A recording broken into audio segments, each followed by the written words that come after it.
beginning of this, I did say to put questions on the chat, and then I'll like periodically be like asking those out loud. But you can also raise your hand if you just want to ask something, and then me or Joanne will facilitate that. So Z, I saw your hand up. Oh, I was just testing it out. You can go around. Okay, Advic. Yeah, so I just wanted to clarify on something that we were talking about. So I'm currently at home, and obviously, like, I can't come back right now because of all the concerns and stuff of flying and everything. But I obviously want to continue my role as an RA.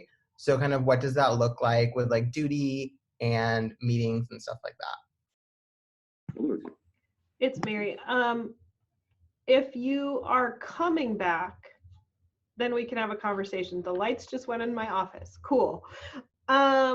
If you're coming back, then that's one thing. If you're not going to be returning to campus spring quarter, there's some liability things that we have to do for employment.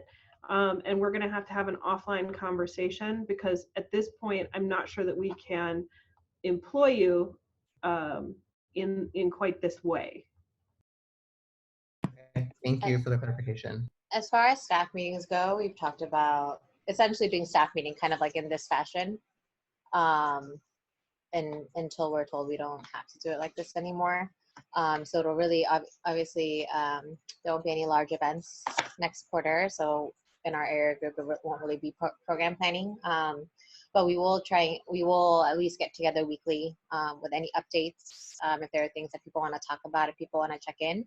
So it'll hopefully, like, the purpose will be very similar to how we did large staff meeting. And then if like Britt, Ruby, and I had things that we wanted to cover in area group, then we'll do that after that large staff meeting time as well.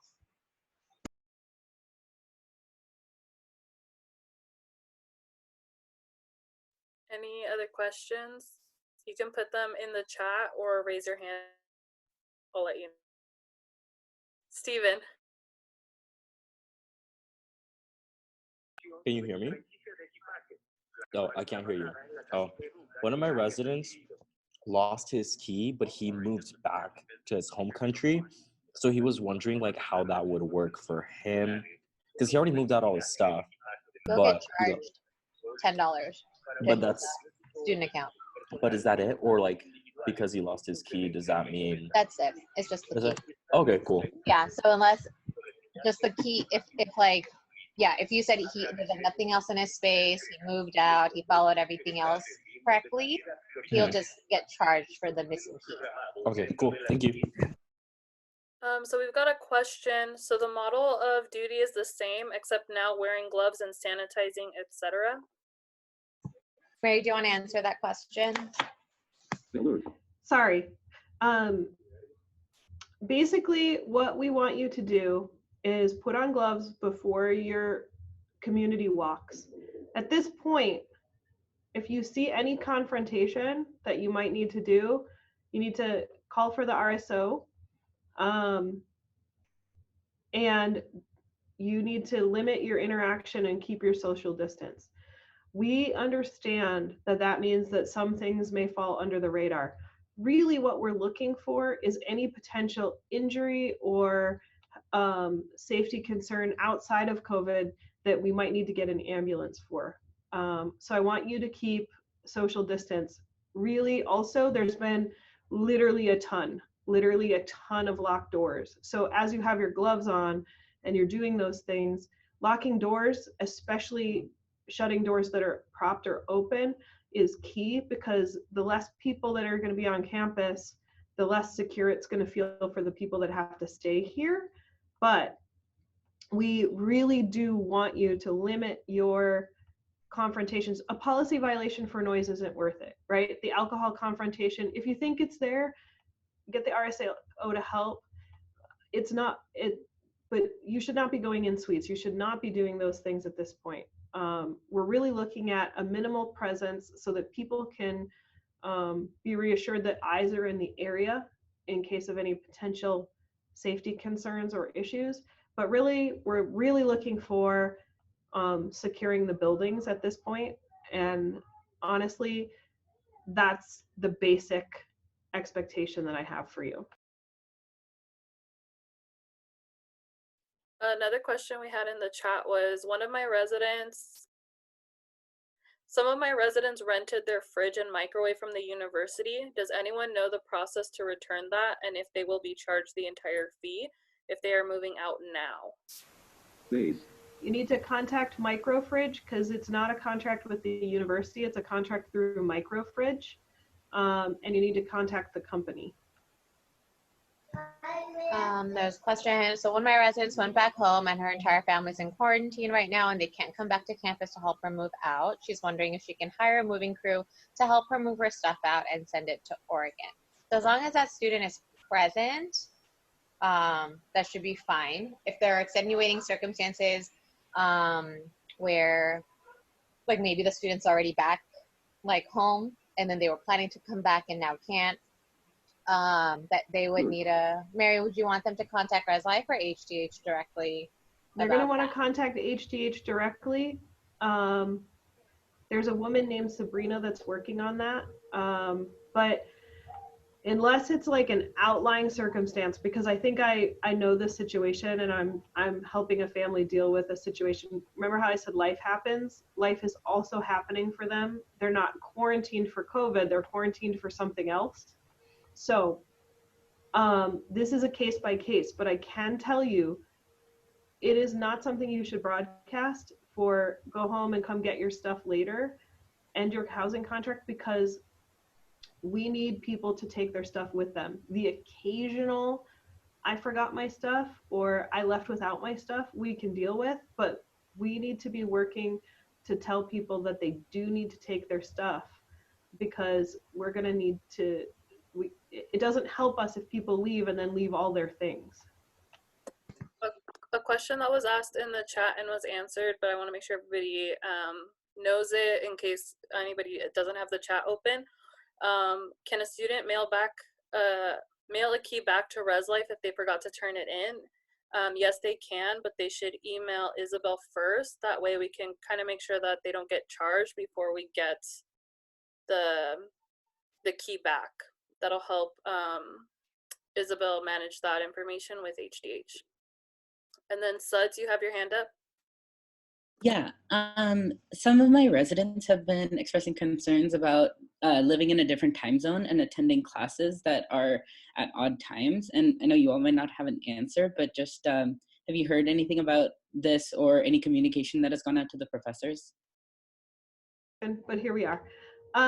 That's the first time I've been asked that question, and I will say that that is really a great question. Why don't I talk to Provost Yu and see what the Council of Provosts have about that, and I will get back to this group sometime tomorrow, hopefully before lunch. Does that work? Please. Thank you. There were 2 questions in the chat, one from Zoe. Some residents got fined last year for leaving stuff in their room and they're worried that they'll get fined again because they left quickly and forgot a few things. Is that something that we'll be doing? So we are not planning to go in. If it's just like a few things, I feel like there'll probably be a little bit more grace this year. But if they left like a ton of stuff behind and the room or the common area is like trash, then yes, it is very possible. But that determination is ultimately made by like custodial services. So we don't really have a huge say in how much students get charged. And then Lance, so if a student decides to stay home for like a month and intends to come back mid-quarter to cancel their housing contract and take their stuff, will that be possible? As of now, probably not. They have to stick to that March, was it 29th deadline? And so if they don't do that, then it's not a guarantee. Things may change between now and then, but I don't know at this point. So I would tell them that they need to cancel by March 29th if they for sure want that refund with their cancellation. And then will students be relocated within campus to staying on campus for the quarter, or will residents be staying in their space? So TBD, it'll really depend on how many students are still around. So if enough students go home and there's like still people in a triple, we may potentially like move some of those students in the triple to a less occupied space to try and like what is it? Do that social distancing stuff. So yeah, TBD until we know like the number of students that we actually have on campus. And is spring closing still going to happen? That's also, I'm going to go with TBD, unless Mary has a different answer. We will have to close because ultimately we will still house residents, right? People are going to need to be somewhere. Nothing's been talked about with summer. Nothing's been talked about with that transition. But yeah, we are going to have to close out some spaces. But we don't know what it's going to look like in the sense of we don't know who's going to be able to travel where or what. We don't know if we're going to put people, relocate people to quote unquote summer housing. All of that's up in the air right now. I'm hoping that in maybe 2 weeks, we'll get into a rhythm and we'll be able to start talking about those things. But because things are changing so fast, I literally have a Res Life email that was supposed to go out to residents yesterday, and it's totally different now. So we're gonna let things settle for a second once we can get the majority of people at least in their location, their desired location, and then we'll go from there. So another question in the chat is how will rounds be looking to check in with our residents, Zoom based? So as of right now, rounds, it looks like as virtual as possible. If you still want to put a newsletter on the front doors, I think that's still okay. Mary, correct me if I'm wrong, but mostly it's going to be virtual newsletters. Virtual newsletters, and then just check in if you've got like social media groups with your community or anything like that. Continue to engage with them via those avenues. And then the second part of the question was, and also should we set up designated times for the students in the suite and back home who used to live in that suite? Do you mean like set up like one-on-one times with them? So I was referring to like, so if I were usually to do rounds, like I'd have the whole suite right here that I could talk to. And like, for instance, 6 of them are gone, but 2 of them still live there. Like if I was going rounds, would I want to talk to, would I want to set up like a Zoom meeting with like all the people who used to live there, or like just the 2 that now live there, or like just the ones that live back home? Like that's kind of what I was getting at. It's kind of like how I was saying with the programming stuff. If we still, you know, it's up to you kind of thing, but it'd be nice for us to continue to engage with all of the residents who are a part of the community, even if they've left. So if you want to, oh, sorry. It's okay. So if you want to check in with your residents who have already left, you can, but I think also it'll be important that you check in specifically with the people who live here to be sure that they're being updated with the most recent like things for this campus, or like what's going on campus, and like dining and our office hours and who to call in an emergency. Like that'll be important specific to them, but you can still continue to like check in with your suite, like the people who have left. Does that make sense? Offering community connection virtually to people who have chosen to go to a different place is great. But as far as Zoom meetings, the requirement will be to make sure you find a common time for people that are here.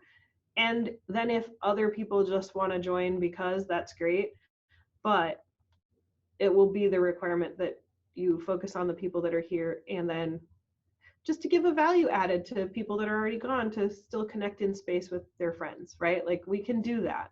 But I want to make sure you understand the requirement for that other stuff is just for the people that live here. So it seems like our priority is like the people that just live here then. Another question from the chat, do we still have our budget to use for programming? Yes. I'm not sure what we're gonna buy. I'm not sure that we can't get creative with that. Like if we want to do snacks, things have to be individually wrapped. You can't have crowds of people coming down to get a thing at a time. But we can get creative. What I would say is that work with your supervisors and we'll take suggestions, and then we'll run them by folks to make sure that we're being safe about it.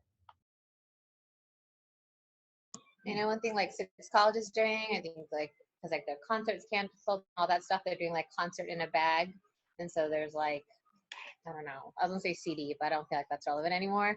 But things like that, if there, like, for example, like Sun God, since it's not gonna happen, if there's something like you wanna give to your residents in place of Sun God, that's kind of like that concert in a bag idea. That may be something that you could spend your money on. I know Melissa was also looking or had contacted CBO to see as far as like reimbursements and stuff like that go. If there is more of a less in-person process for that, so that's TBD. So. Another question from the chat: can residents still use the vacuums from the college center? So the answer from Mary was stay tuned. The second part to that question was about printers, so I'm assuming that's also a stay tuned. The next question was, can we have any in-person programs if they observe the 10-person or less rule / social distancing? Let's wait until after spring break to do any programming. It'll give us time to regroup and figure that out. Are meetings with Mary still happening? Yes, we're going to have a phone chat. Would I schedule those to Isabel still by emailing her? Yes. Will those meetings still occur at the time we scheduled already with Isabel? Yes. They'll just be over the phone. So another question from the chat: are programming requirements changing next quarter? I heard that Warren canceled the programming requirements for next quarter. So there's all kinds of rumor mills amongst RAs about who's doing what where. We have directors meetings weekly, and I know the assistant directors also have assistant director meetings. Let's pause. What I can tell you is that I'm not too concerned about the level of intensity around these programs for next quarter. We're going to need to do something, but there's the rumor mills are kind of running wild. And one of the things that we want to make sure as groups is that how we respond is consistent, or as consistent as we can.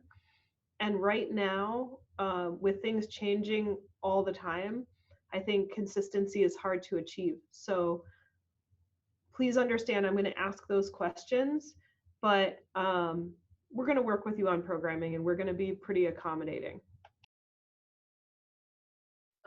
So another question from the chat is, I still need to have a few programs with campus resources. Will that still be possible this quarter? I see Mary shaking her head no. I think with everybody still kind of trying to figure out basic and essential needs for the campus, that's something that's going to have to be like held off on, but we can still provide resource like information for residents. Another question: if RAs leave, would we still keep the dining dollars / Triton cash that we have remaining? Or if we use too many dining dollars, would we pay that back? It's part of your compensation, and it's issued quarterly. So no, you would not get dining dollars. You would not have those anymore. And if you overspent your allotment, you would have to work to pay those back. We're continuing to ask those questions, and if I can get changes on that, I will let you know. I did get a question right now. When are we planning 3-on-1s? Joanne, do you want to answer that?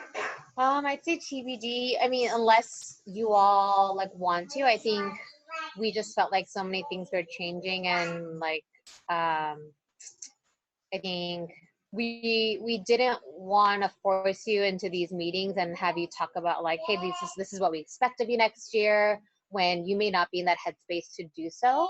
And so if you are and you want to have that meeting like this week, next week, please send me an email. I can find time on Britt and Rubia's calendars to make that happen. But yeah, we just felt like during this time of just like uncertainty and ambiguity, we don't want to kind of put that on you if we could postpone it. So yeah, so feel free to send me an email if you're ready to have that meeting and you want to have that meeting. We can totally do that soon. Another question we have in the chat is, can we come back from spring break 2 to 3 days late, or do we need to be back right on Monday? Work with your excuse me, work with your supervisor on your individual circumstances. And then we'll work with you. We'll work with folks if it's reasonable. Hello? Oh yeah, okay. So another question in the chat, is dining completely safe from closure during spring quarter? Dining's already put up their spring quarter, I think their spring quarter stuff on the website. But we are aware, well, HDH is aware and dining is aware that people will live on campus no matter what, and they need to be fed. Sorry, another question is, some people have been asking if the blue carts will be available for move out after finals. It looks like that's a negatory. Let me give you the why. Originally, I just shook my head. We don't want a vendor to come on campus and potentially we don't know anything about how their team or their company is doing social distancing. We don't know. So just to introduce one more thing is something that we don't want to do. We don't know the surfaces on those carts. We don't know anything. So that's the why behind that. Another question from the chat. Do we know anything about PC/bookstore hours? Do they align with dining? I think PC is still kind of TBD. It wouldn't align with dining because they're operated separately or differently. And so right now, last we heard is that they're looking to close parts of PC. Restaurants have been asking whether or not they should stay open, but I think that's a decision from like chancellor, vice chancellor, and then we'll just find out about it later. So really, when it comes to like those entities, we haven't really been hearing anything until after that decision has been made. So we'll let you know if we hear anything. We also got a response from Casey that bookstore sent out an email this morning saying they would stay open. Thank you, Casey. So Paola shared in the chat, I went to the food pantry today and they have free rice, pasta, and a lot of canned food, rice noodles, and some produce. You get 10 points for week, and most food is 1 point each, so you can get a lot of stuff. They also have shin noodles. Thank you for sharing that, Paola. I might have missed this earlier, but Sammy asked the question, like, will students be relocated within campus and staying on campus for the quarter, or like, will the residents be staying in their original spaces? Like, does that include like through like REVELLE or other colleges as well?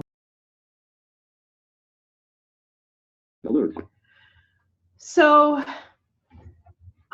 we don't have any official plan on that. What I can say is that I don't think there's going to be a need to spread out to other spots on campus. I think people are concerned about 3 people in a triple if we have like hundreds of empty rooms. What I can say is there's been no definitive plan so far. People are just kind of waiting to see how this shakes out because it may naturally shake out on its own. What I can say is that I asked the question on if it will happen if people's housing costs will increase, i.e. going from a triple to a double, and the answer is no. And then like, I know it's kind of on the same topic, but some of my residents have been asking me like, because there's only like 2 in one suite, so like if like, and like they're in the same room, if they could like split rooms. So that's kind of the other question going on. All good questions. I think that plan will happen after the count gets settled and we deal with, we have no real idea about who's like left in panic but left their things. Like that's why it's so important that you all communicate. If people are leaving, leave calmly and take all of their things.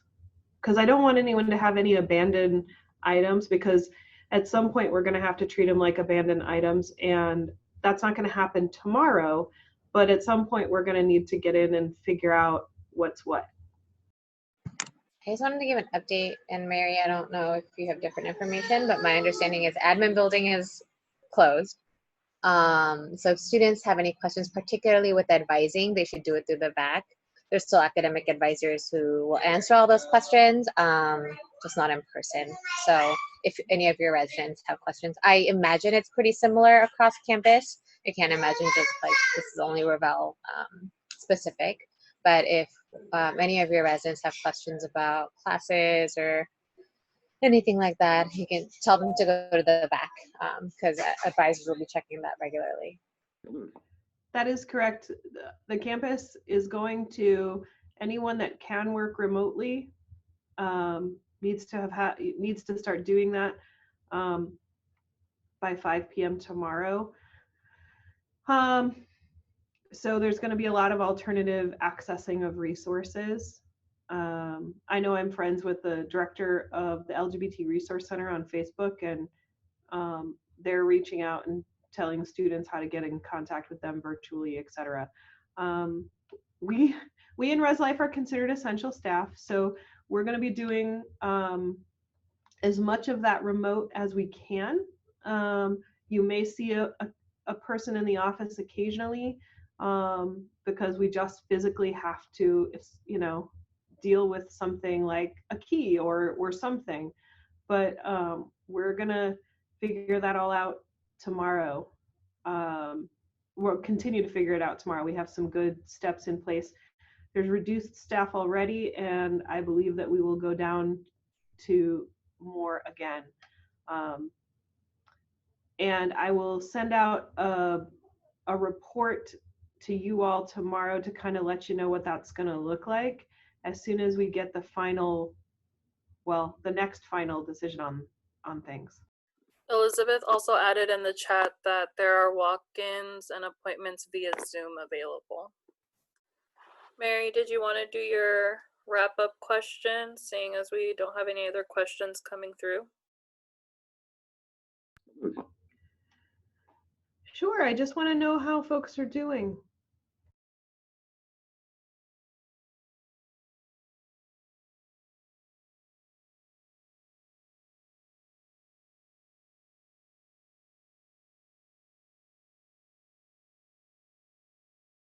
Thank you to all of you. I was feeling pretty tired before I came to this meeting. There's a lot of things that situations that show up in the office right now. And many of them are sad, like people trying to figure out where they should be, where they want to be. Maintenance and custodial staff worried about whether or not they'll have a job. Right now, everyone has a job. Like I want to assure people, like what I'm telling them is people are still able to work, but people are nervous, right? So just doing a lot of reassurance and coming to this space and then just hearing about how all of you are doing, even though it's sad, people are kind of persevering through. Like, I just want to give you all your virtual high five, or I can't do an awkward fist bump, but here's my hug for you virtually, if you're a hugger. So just know that you've given me back some energy.